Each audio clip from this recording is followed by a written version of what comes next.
well, yeah. I mean, that's why I kind of like was like, okay, let me see what's going on here.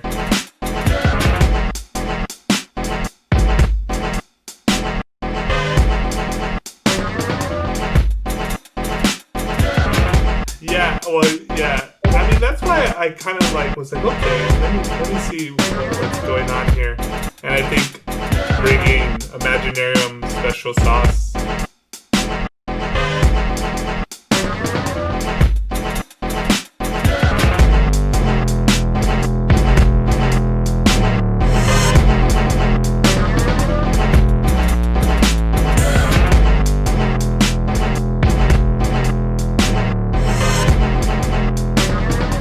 Like helping in a lot of ways, but it's more than that, you know. Oh, hey, what's going on?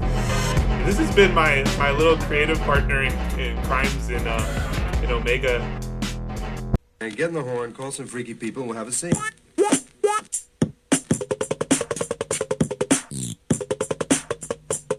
If there are a lot of simulations, you are probably inside a simulation. The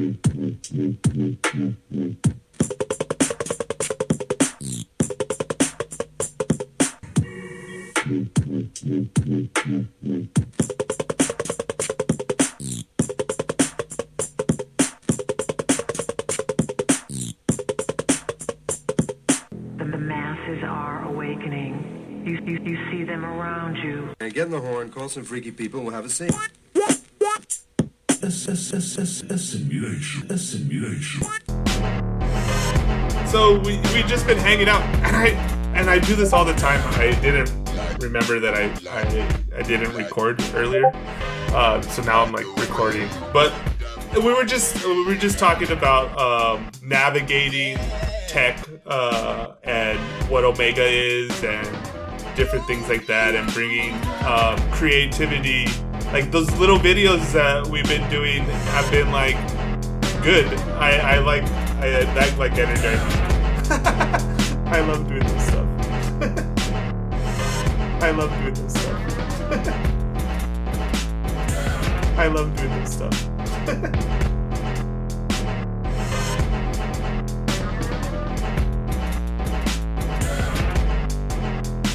Awesome. Yeah, Curry. Have you? I know a while back you were messing around with Blender. Have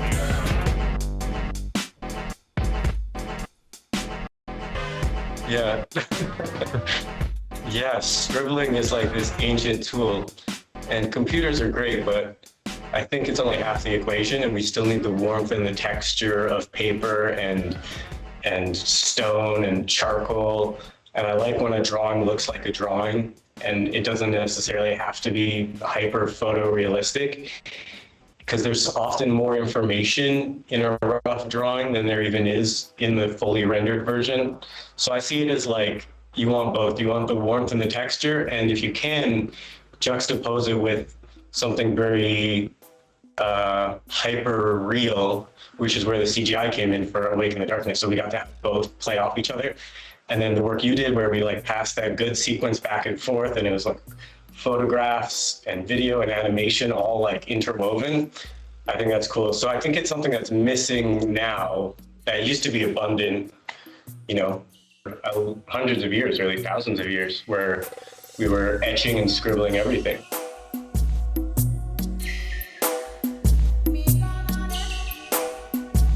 I think, you know, this is the other untapped power of like Creative Commons, is like just having this general understanding, but also to, in a way, backing it up with like the NFT. Because I see like the NFT like as this way for us that are more creative, is to like have, you know, equity / stake, whatever, however you want to frame it in the project. You know, this, I think one of the best framings I heard was like the visible economy. That's kind of what the Dada people were talking about. But for Omega, I think not making it invisible, but making it central in a sense. Like, okay, we want to do things in a common way. We want to think about things differently. That's just in Omega. But I think that like vibes out in the sense that like, oh, there's like little things that we could do, which is like common / poetic feng shui. And I think that's like part of like what I wanted to do with playing around with like the emojis, like how we use emojis in Omega, the different like ways of even framing the disembodied poetics that way, NFT Redux. It's all just a matter to engage with these things differently, because I think a lot of it's just like old habit, like what Eclipse you were saying. I've been in a couple of DAOs, and they have the good words and have good articles, but like practically when I'm in there, it feels like a setup of like a business. Like I remember I just wanted to vibe with one of the media DAO guys, and it felt like a job interview. And the minute I said, "Oh, I don't really have any questions, I just kind of want to see like to like exchange information," is like the minute the dynamics like kind of changed, and like it was weird. And I was just like, oh, like no one just has a creative idea of how to like practically start doing something different in a sense. And I think the bots are like an attempt at that. But I think if you don't bring in creativity or the weird, or what I'm saying, making the bot feel like it's dancing, I don't like the uncanny valley is one of the phrases for like when things seem like too real, but they're like robots, and like people just get weirded out by that. But if you make it like even my Curry, our little vapor test image, like I see that as like this like little ally guy, like Clippy, but better, to help navigate people through their lives if they want to. But we could start small in Omega. I've been calling him Pyro, yeah. Yeah, I've been calling him ancient Mayan god Koken. Yeah. And I like it because it's like, especially the thing that I did right now with what I'm using is like I inverted the pyramid scheme, and then like we're just like smoking. And like I feel like there's like a competing pyramid schemes, and like we're like getting squished in the middle. Do you feel like that sometimes, Curry? Yeah, man. It was cool because we were also talking about Manly P. Hall and some of the illustrations in his books. And so some of the drawings in that sequence, maybe, I don't know, an eighth of them maybe are things that I sourced that were open source, like public domain stuff. Some of Da Vinci's drawings are in there. And then I hired a friend of mine to do some brain anatomy drawings. He was a skilled scientific illustration student. And so he did the first couple of brain drawings, and when I saw those and we started adding overlays to them, there's a slight animation. If somebody really wants to check it out right now, I think there's a rough version of it that's the first video on my Instagram account, which is curry.hobo. Yeah, anyways, you can see these like shifting overlays, and this is, I guess, kind of where scriblography comes in. It's like you take this scientific illustration of any part of the body, and then you begin like drawing a diagram of your own imagination of how it might work and how the energy flows and what the patterns, the chi forms and the cymatic structures, and you create that as an overlay, and then with very subtle animation, you shift them. Yeah, that one right there. So it starts with this very simple geometry, and then we get more and more complex. And this drop here, that's like hundreds of years old. All I did is I took his book illustrations and lined them up into animation. Wow. Huh. So some of those drawings are not mine. Some of them are like 16th century or something.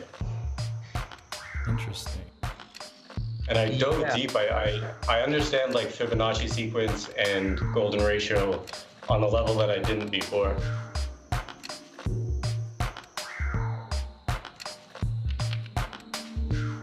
Okay. But going to your point, like I would say that like the logos and this is how you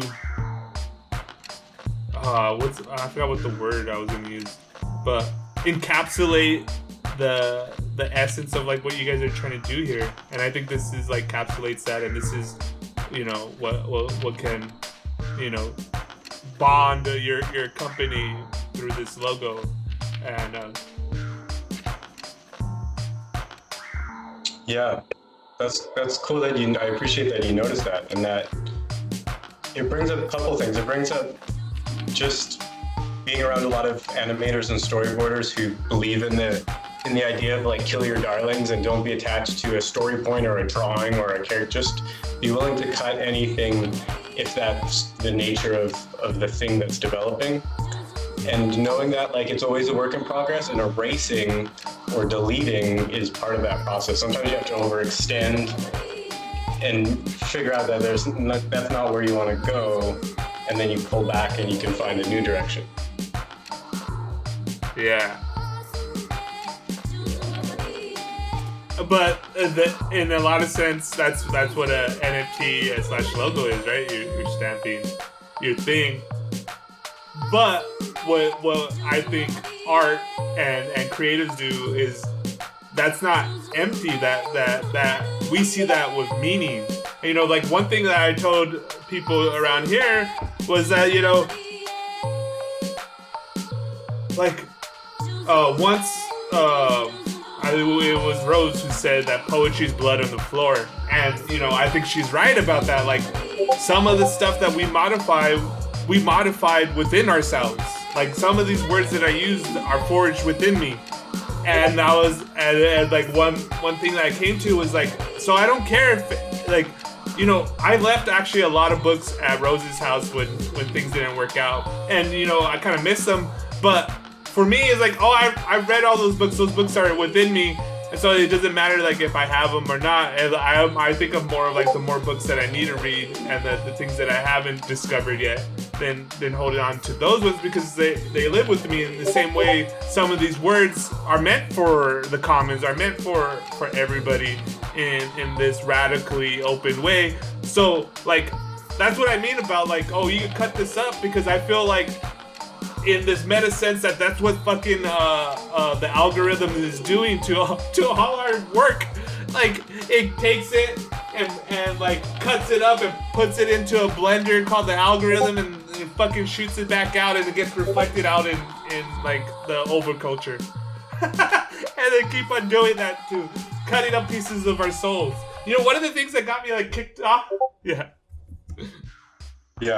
It brings up the deepest humbling lesson that I learned recently, which was that I was working with Bill Ottman, still am. I'm doing a lot of cool projects with Minds, and we're working on this NFT series, and the concept of the series is that each NFT is a character shaped like a light bulb, and each character is a bright thinker, a historically brilliant person. And I insisted that Joe Rogan be a part of it, because to me, he's just like so curious, and what he's manifested in his life through telling crazy jokes and just like getting high with his buddies is amazing to me. So I was like, hey, he has to be part of the series. And as I was talking to Bill, I became aware that, I think through your show actually, I think you leaked the info that he was going to be on the Joe Rogan Experience. And so for like 2 weeks, I was pretty confident that Bill was going to take the opportunity to show Joe Rogan my drawing of Joe Rogan. And I was like, this is going to launch everything, This is going to be like the rocket booster of my art career. And then it didn't happen. And then I listened to the episode, and it kind of got cut short, and it didn't circle into the conversation the way that either of us had kind of hoped it would. And it took me a couple of weeks to be like, okay, your career is not hanging on by like one moment. You're going to be undeniable. So this one thing isn't like, but it's attachment. And you don't get to choose to detach. You have to detach.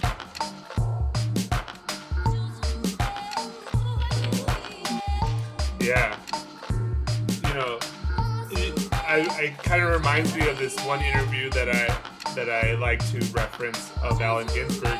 And basically the setup is like the interviewer is like, he wants to know like the truth, like, oh my God, you write all this good poetry, and what's the mind of Buddha, and like basically that's where all his questions are leading. And like finally when one of Allen Ginsberg's like thing is like, you know, if I was really enlightened, I wouldn't write a drop of poetry anymore. I wouldn't have any need for all these words. Yeah.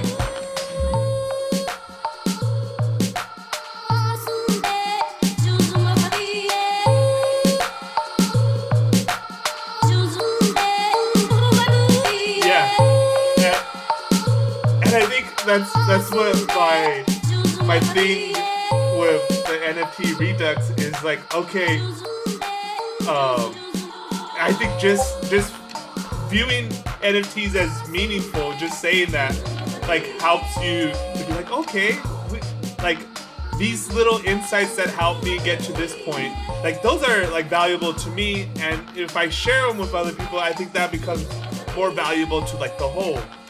And like like this game that we play, we're already playing it, but we could do it in a fun way.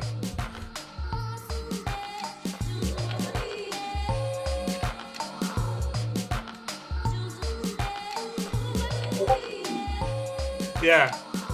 And you know, the issue becomes that thing of like capturing it. And even, you know, for Imaginarium, I stopped telling people though about recording. You know, like I just started recording whenever I felt like, okay, it feels like we're talking naturally. And then like 20 minutes later, someone would say, "Hey, Satori, are you recording?" And I'm like, "Yeah, I started that a long time ago." Because that thing is like, I always, in the beginning, I'm like, man, our talks are a lot better when we think when we're like, okay, are we done recording? And then we kind of like, and then we just like more natural, and I'm like, that's the stuff that I want.